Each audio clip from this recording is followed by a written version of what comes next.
Okay, so good day everyone.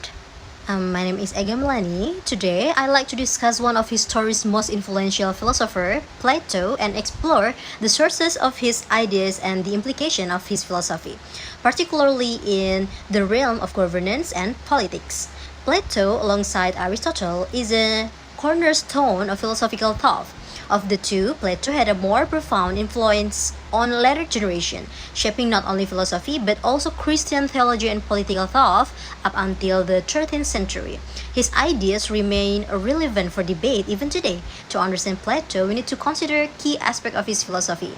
His utopia, which envisioned an ideal state and inspired centuries of utopian thinking, his theory of ideas, an early attempt to address the problem of universals, his argument for the immortality of the soul, his cosmogony, which speculated on the origins of the universe, and his concept of knowledge, which he viewed as recollection rather than sensory perceptions. Before delving into these topics, let's consider Plato's life and the influences that shaped his views.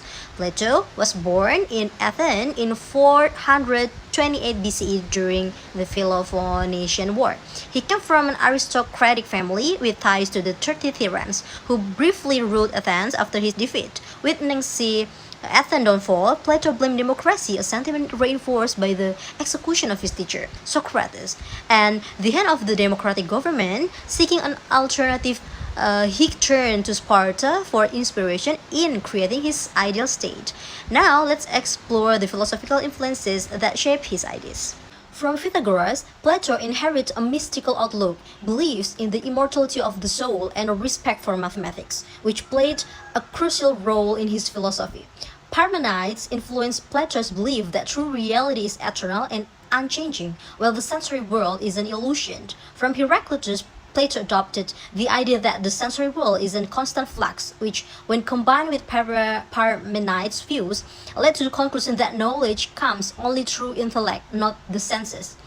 Socrates instilled in Plato a focus on ethics and the concept of the good, which becomes central to his philosophy. These influences culminated in Plato's political philosophy, which often leaned toward authoritarianism. He believed that the best state mirrors eternal truth. It is stable, unchanging, and governed by those who truly understand the good. Only those who undergo rigorous intellectual and moral training, he argued, should have the right to rule. However, this raises some important questions. One, what is wisdom, and does it truly exist as Plato envisioned? And the second one is, can any form of government ensure that the wise are in power?